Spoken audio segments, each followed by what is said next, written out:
अप्रैल से 50 से ज्यादा ट्रेनें होंगी निरस्त, बदलेगा कई गाड़ियों के चलने का स्टेशन। देखिए पूरी लिस्ट। अप्रैल से गोरखपुर रेलखंड में 50 से अधिक ट्रेनें निरस्त रहेंगी, जिसमें वंदे भारत एक्सप्रेस भी शामिल है। डोमिनगढ़ गोरखपुर के बीच तीसरी लाइन के काम के चलते ये असुविधा होगी। 12 अप्रैल से 3 मई तक नॉन इंटरलॉकिंग कार्य चलेगा। कई ट्रेनें गोमती नगर और नकाहा जंगल तक सीमित रहेंगी। यात्रियों को दिल्ली, मुंबई, पुणे की यात्रा में परेशानी होगी। रेलवे की CPRO पंकज कुमार सिंह के अनुसार यार्ड रिमॉडलिंग और इलेक्ट्रॉनिक इंटरलॉकिंग सिस्टम के बाद ट्रेनों का संचालन सुगम और सुरक्षित हो जाएगा। यात्री अपनी यात्रा योजना पहले से अपडेट रखें और निरस्त ट्रेनों की पूरी सूची देखें। यहां खेमों में बटी भाजपा, मंडल, जिला और महानगर अध्यक्ष के चुनाव टले। इन 4 जिलों में संगठन का बदलाव टला। अलीगढ़, हाथरस और फिरोजाबाद में भाजपा के मंडल, जिला और महानगर अध्यक्षों के चुनाव टल गए हैं।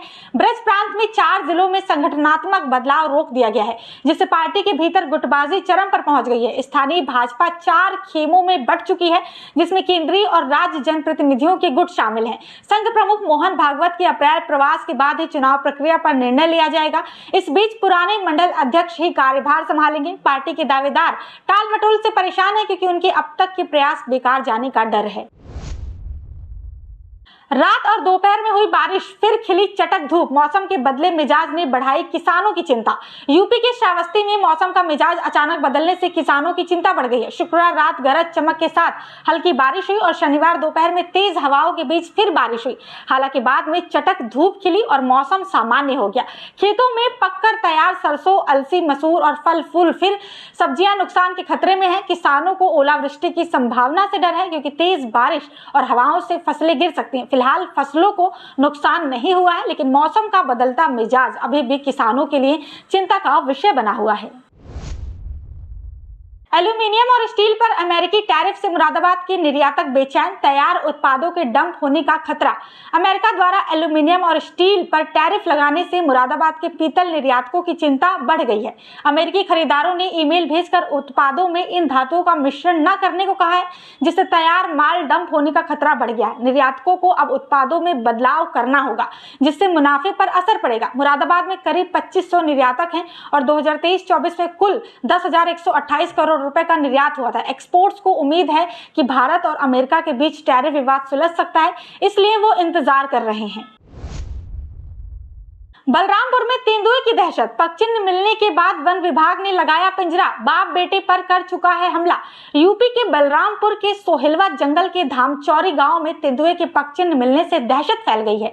2 दिन पहले तेंदुए ने गणेशपुर गांव के महेंद्र कुमार शुक्ल और उनके बेटे प्रदीप कुमार शुक्ल पर हमला कर उन्हें घायल कर दिया था।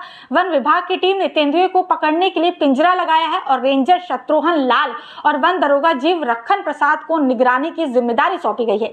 तेंदुआ पकड़े जाने के बाद उसे सोहिलवा जंगल में छोड़ा जाएगा। बेटे की हालत नाजुक बताई जा रही है। वाराणसी में रुद्राक्ष कन्वेंशन सेंटर में श्री राम कथा के लिए धूमधाम से निकली शोभा यात्रा। वाराणसी के रुद्राक्ष कन्वेंशन सेंटर में श्री राम कथा के आयोजन के लिए शुक्रवार को भव्य शोभा यात्रा निकाली गई। शोभा यात्रा में ब्रह्म चैतन्य संत गोविंदलेकर महाराज का चित्र और रामचरितमानस ग्रंथ हाथी पर सजाए गए थे। रामधुन बजाते बैंड बाजे के साथ संत महात्मा बग्गी में बैठे थे। हजारों श्रद्धालु विशेषकर महाराष्ट्र के पारंपरिक वेशभूषा में राम भजन गाते और फुगड़ी खेलते नजर आए। शोभा यात्रा में महाराष्ट्र एवं अन्य राज्यों से आए 1200 लोग शामिल हुए। कथा का आयोजन 1 मार्च से 9 मार्च तक चलेगा। वृंदावन के होली मेले में मुसलमानों पर पाबंदी, मौलाना शहाबुद्दीन रजवी बोले गैर संवैधानिक फैसला। ऑल इंडिया मुस्लिम जमात के राष्ट्रीय अध्यक्ष मौलाना शहाबुद्दीन रजवी ने वृंदावन के होली मेले में मुसलमानों के प्रवेश और दुकान लगाने पर पाबंदी को गैर संवैधानिक बताया। उन्होंने कहा कि ऐसे फैसले देश के हिंदू मुस्लिम एकता को प्रभावित कर सकते हैं और आर्थिक व सामाजिक रूप से कमजोर करते हैं। मौलाना ने इसे चंद फिरकापरस्त ताकतों की साजिश बताया और कहा कि भारत की पहचान उसकी मिली जुली संस्कृति से है। उन्होंने हिंदू मुसलमानों से अपील की कि नफरत फैलाने वालों के खिलाफ एकजुट होकर देश की अखंडता बनाए रखें। साध्वी रिंत भरा ने की सनातन बोर्ड के गठन की मांग, वक्फ जमीनों की साजिश विफल करने का आह्वान। अयोध्या में साध्वी रिंत भरा ने सनातन बोर्ड के गठन की मांग करते हुए वक्फ जमीनों को हड़पने की साजिश को विफल करने का आह्वान किया। उन्होंने कहा कि नीतियों से अधिक नीयत काम करती है और धर्म कार्यों में जल्दबाजी नहीं होनी चाहिए। राम मंदिर के निर्माण को ऐतिहासिक बताते हुए साध्वी ने काशी और मथुरा के कानूनी संघर्ष को भी न्याय संगत बताया। महाकुंभ में एकता की प्रशंसा करते हुए उन्होंने कहा कि जाति और राजनीति की दीवारें टूट रही हैं। भारत जाग चुका है और एकता में मजबूती आई है। सर्वोदय स्कूलों में राज्य स्तरीय प्रवेश परीक्षा से होगा एडमिशन। 15 मार्च तक भरे जाएंगे ऑनलाइन फॉर्म। उत्तर प्रदेश के जयप्रकाश नारायण सर्वोदय विद्यालयों में कक्षा 6, 7, 8 और 9 में दाखिले के लिए इस साल से राज्य स्तरीय प्रवेश परीक्षा आयोजित की जाएगी। ऑनलाइन आवेदन 15 मार्च तक किए जा सकते हैं। विद्यालयों में निःशुल्क भोजन, आवास और आधुनिक विज्ञान प्रयोगशालाओं की सुविधा होगी। अद्भुत कोचिंग के तहत जेईई नीट की करियर काउंसलिंग भी मिलेगी। सीट आरक्षण में अनुसूचित जाति जनजाति के लिए 60%, अन्य पिछड़ा वर्ग के लिए 25% और सामान्य वर्ग के लिए 15% सीटें शामिल हैं। सभी स्कूल यूपी बोर्ड और सीबीएसई से मान्यता प्राप्त हैं। पूर्व सांसद ब्रजभूषण शरण सिंह को हाईकोर्ट से राहत। राज्य सरकार की अर्जी पर आपराधिक मुकदमा खत्म। इलाहाबाद हाईकोर्ट की लखनऊ पीठ ने पूर्व भाजपा सांसद ब्रजभूषण शरण सिंह के खिलाफ चल रहे आपराधिक मुकदमे को समाप्त कर दिया है। ये आदेश राज्य सरकार की ओर से मुकदमा वापस लेने की अर्जी पर दिया गया था। पहले निचली अदालत ने सरकार की इस अर्जी को खारिज कर दिया था, जिसे हाईकोर्ट ने निरस्त कर दिया। मामला 2014 में गोंडा जिले में आईपीसी की धारा 188 व 341 के तहत दर्ज हुआ था, जिसमें सीपीआरपीसी की धारा 144 की उल्लंघन और लोक सेवक के आदेश की अवहेलना का आरोप था। अदालत ने केवल जुर्माने के साथ मामला खत्म करने का निर्देश दिया था। अलीगढ़ की हिंदुस्तान यूनिलीवर कंपनी प्रदेश में जीएसटी देने में 8वें स्थान पर। 5 साल में 747 करोड़ की बढ़ोतरी। अलीगढ़ की हिंदुस्तान यूनिलीवर की स्थानीय शाखा ने प्रदेश की टॉप 10 जीएसटी भुगतान करने वाली कंपनियों में 8वां स्थान प्राप्त किया है। इस वित्तीय वर्ष में कंपनी ने 393 करोड़ रुपए जीएसटी में अदा किए हैं। अलीगढ़ जिले में अरबपतियों की संख्या बढ़ने के साथ ही पिछले वर्ष की तुलना में जीएसटी कर वसूली में 224 करोड़ रुपए की वृद्धि दर्ज की गई है। पिछले 5 वर्षों में जीएसटी वसूली 12,038.61 करोड़ से बढ़कर 19,085.97 करोड़ रुपए हो गए, जो 747 करोड़ रुपए की बढ़त दर्शाती है। विधान परिषद में शिक्षक तबादले का मुद्दा गरमाया। 88 आवेदनों में सिर्फ 4 ट्रांसफर। विपक्ष का सरकार पर हमला। लखनऊ स्थित विधान परिषद में शिक्षक तबादले का मुद्दा चर्चा में रहा, जहां 88 आवेदनों में से केवल 4 शिक्षकों का ही ट्रांसफर हुआ। भाजपा विधायक देवेंद्र प्रताप सिंह ने सरकार से शेष मामलों में निर्णय की समय सीमा पूछी। उच्च शिक्षा मंत्री ने बताया कि एकल ट्रांसफर के लिए आवेदन थे, पारस्परिक ट्रांसफर के नहीं। उन्होंने छात्र हित में बीच सत्र में तबादले न करने की बात कही और 1 माह में निर्णय का आश्वासन दिया। प्रश्न प्रहर में पेंशनरों की अतिरिक्त पेंशन, वित्तविहीन शिक्षकों की सेवा शर्तें और भ्रष्टाचार जैसे मुद्दे भी उठे। महंगे सोने ने किया दुल्हन का श्रृंगार हल्का। 24 की जगह 18 कैरेट गोल्ड की बढ़ी मांग, कारोबार में गिरावट। मुरादाबाद में सोने की बढ़ती कीमतों के चलते दुल्हनों के गहनों का वजन कम हो गया। जहां पहले 22 और 24 कैरेट सोना खरीदा जाता था, अब लोग 18 कैरेट के गहनों की ओर रुख कर रहे हैं। पिछले साल की तुलना में 18 कैरेट गहनों की मांग में 25 से 30% की बढ़ोतरी हुई है। सोने की कीमतों में पिछले 6 महीनों में करीब 10,000 रुपए का इजाफा हुआ है, जिससे ग्राहकों का बजट प्रभावित हुआ है। बाजारगंज सराफा कमेटी के अनुसार मुरादाबाद में सोने की खपत में 20% की कमी दर्ज की गई है। एंटी करप्शन कार्यालय की जमीन पर हुआ था कब्जा, प्रवर्तन दल ने कराया अतिक्रमण मुक्त। आगरा में फतेहाबाद रोड के तोरा गांव में एंटी करप्शन विभाग के कार्यालय और आवास के लिए आरक्षित 2000 वर्ग गज जमीन पर अतिक्रमण हो गया था। नगर निगम की प्रवर्तन टीम ने तहसील और पुलिस दल के साथ मिलकर शुक्रवार को इस भूमि को मुक्त कराया। अतिक्रमणकारियों ने कच्चे और पक्के निर्माण कर लिए थे, जिन्हें ध्वस्त कर दिया गया। इसके अलावा ताजगंज के चमरौली में भी सरकारी जमीन पर अवैध कॉलोनी निर्माण के दौरान चक रोड बनाई गई बाउंड्री वॉल को हटाया गया, जिससे सरकारी जमीन पुनः उपयोग में लाई जा सके। सरकारी भवनों में पहले लगेंगे स्मार्ट मीटर। ऊर्जा मंत्री का सख्त रुख, गड़बड़ी पर लाइनमैन से चेयरमैन तक कार्रवाई। उत्तर प्रदेश के ऊर्जा मंत्री ए.के. शर्मा ने विधानसभा में घोषणा की कि सबसे पहले सरकारी भवनों में प्रीपेड स्मार्ट मीटर लगाए जाएंगे। किसी भी गड़बड़ी पर लाइनमैन से लेकर चेयरमैन तक के खिलाफ सख्त कार्रवाई की जाएगी। आजमगढ़ के 7 अरब रुपए के बिजली बिल त्रुटि मामले का भी जिक्र करते हुए उन्होंने कहा कि बिल में गलती को सुधार दिया गया है। सपा विधायकों के सवाल पर मंत्री ने कहा कि अब तक केवल 15% सरकारी भवनों में स्मार्ट मीटर लगे हैं, लेकिन प्राथमिकता के आधार पर जल्द काम पूरा होगा। आगरा में 25 सेकंड में 9 लाख रुपए की चोरी, स्कूटर की डिग्गी से उड़ा बैग, सीसीटीवी में कैद हुई वारदात। आगरा के सदर थाना क्षेत्र में एक स्टाम्प वेंडर राजकुमार के स्कूटर की डिग्गी से 9 लाख रुपए से भरा बैग मात्र 25 सेकंड में चोरी हो गया। ये घटना पड़ोसी के घर लगे सीसीटीवी कैमरे में कैद हो गई। चोर तहसील से ही वेंडर का पीछा कर रहे थे। राजकुमार स्कूटर की चाबी निकालना भूल गए थे, जिसका चोरों ने फायदा उठाया। पुलिस ने केस दर्ज कर लिया है और सीसीटीवी फुटेज के आधार पर चोरों की तलाश जारी है। घटना के बाद इलाके में सुरक्षा को लेकर चिंता बढ़ गई है।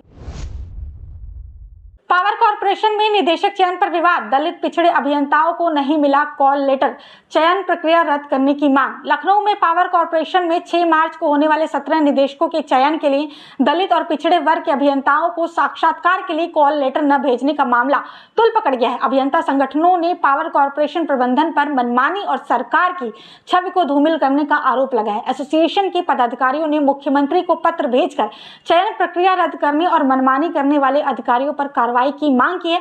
आरोप है कि 54 उम्मीदवारों में से केवल 19 विभागीय अभियंता बुलाए गए हैं, जबकि 35 बाहरी व्यक्तियों को प्राथमिकता दी गई है। सपा विधायक जाहिद बेग को झटका, विधानसभा सत्र में शामिल होने की याचिका खारिज। नैनी जेल में बंद सपा विधायक जाहिद जमाल बेग की विधानसभा सत्र में शामिल होने की याचिका को कोर्ट ने खारिज कर दिया है। जाहिद बेग इस समय प्रयागराज के नैनी जेल में बंद हैं। उन्हें नौकरानी को आत्महत्या के लिए उकसाने के मामले में गिरफ्तार किया गया था। भदोही स्थित विधायक के आवास पर नौकरानी ने आत्महत्या की थी, जिसके बाद एक किशोरी भी बरामद की गई थी। पुलिस ने विधायक, उनकी पत्नी सीमा बेग और बेटे जईन बेग के खिलाफ बाल श्रम और आत्महत्या के लिए उकसाने जैसी धाराओं में केस दर्ज किया है। विधायक का बेटा वाराणसी जेल में बंद है, जबकि पत्नी अभी भी फरार है। कानपुर में बनेगा आईटी हब, रोबोटिक्स और ड्रोन टेक्नोलॉजी पर होगा फोकस, स्टार्टअप्स को मिलेगा बढ़ावा। कानपुर में जल्द ही एक आईटी हब स्थापित किया जाएगा, जिसमें रोबोटिक्स और ड्रोन टेक्नोलॉजी पर विशेष जोर दिया जाएगा। केंद्रीय वाणिज्य उद्योग मंत्री जितिन प्रसाद और प्रदेश के आईटी इलेक्ट्रॉनिक्स मंत्री सुनील कुमार शहर का दौरा करेंगे। आईटी हब के लिए शहर के आसपास जमीन की तलाश जारी है, जिसमें आईआईटी कानपुर के विशेषज्ञ भी शामिल होंगे। इसके अलावा कानपुर, गोरखपुर, वाराणसी और लखनऊ में इलेक्ट्रॉनिक मैन्युफैक्चरिंग क्लस्टर बनाए जाएंगे, जिससे स्टार्टअप्स, नवाचार और उद्यमिता को बढ़ावा मिलेगा। परियोजना से रोजगार के अवसर बढ़ेंगे और रक्षा प्रतिरक्षा उत्पादों में भी योगदान होगा। विधानसभा में शिवपाल यादव का शेरो शायरी से हमला, अंधेरों की सरकार अब जाने वाली है अखिलेश यादव की तारीफ। लखनऊ विधानसभा में बजट पर चर्चा के दौरान सपा महासचिव शिवपाल सिंह यादव ने शेरो शायरी के जरिए सरकार पर निशाना साधा और अखिलेश यादव की तारीफ की। उन्होंने बजट को जनता को गुमराह करने वाला बताया और कहा, अंधेरों की सरकार अब जाने वाली है, जनता की हुंकार अब आने वाली है। शिवपाल यादव ने आउटसोर्सिंग कर्मचारियों को कम मानदेय, बिजली बिल में गलत वसूली और जीएसटी के तहत मजदूरों पर टैक्स लगाने का मुद्दा उठाया। सपा विधायकों ने मेज थपथपाकर शिवपाल यादव के भाषण का समर्थन किया, जिससे सदन में जोश का माहौल बना हुआ था। योगी सरकार का 270 करोड़ रुपए का निवेश, गंगा सहित सभी नदियों के किनारे प्राकृतिक खेतों को मिलेगा विस्तार। योगी आदित्यनाथ की सरकार ने उत्तर प्रदेश में प्राकृतिक खेती को प्रोत्साहित करने के लिए 270 करोड़ रुपए निवेश करने का निर्णय लिया है। इस योजना के तहत गंगा समेत राज्य की सभी नदियों के किनारे 5-5 किलोमीटर के दायरे में जैविक खेती को बढ़ावा दिया जाएगा। प्रदेश भर में 1886 क्लस्टर स्थापित किए जाएंगे, जिससे नदियों में प्रदूषण कम होगा और किसानों को रासायनिक उर्वरकों के बिना खेती करने के लिए प्रेरित किया जाएगा। मुख्यमंत्री योगी आदित्यनाथ स्वयं विभिन्न मंचों से किसानों को प्राकृतिक खेती अपनाने के लिए प्रोत्साहित कर रहे हैं। यूपी पीसीएस 2024 भर्ती में वैकेंसी 4 गुना बढ़कर 947 पद, उम्मीदवारों के लिए बढ़े अवसर।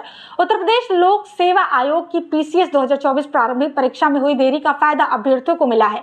भर्ती पदों की संख्या 4 गुना से अधिक बढ़कर अब कुल 947 हो गई है। इससे उम्मीदवारों के लिए अधिक अवसर पैदा हुए हैं। प्रारंभ में कम पदों के लिए प्रक्रिया शुरू हुई थी, लेकिन अब बढ़ी हुई वैकेंसी के चलते प्रतियोगियों के चयन की संभावना भी बढ़ गई है। आयोग ने उम्मीदवारों को इस अवसर का लाभ उठाने के लिए तैयार रहने की सलाह भी दी है।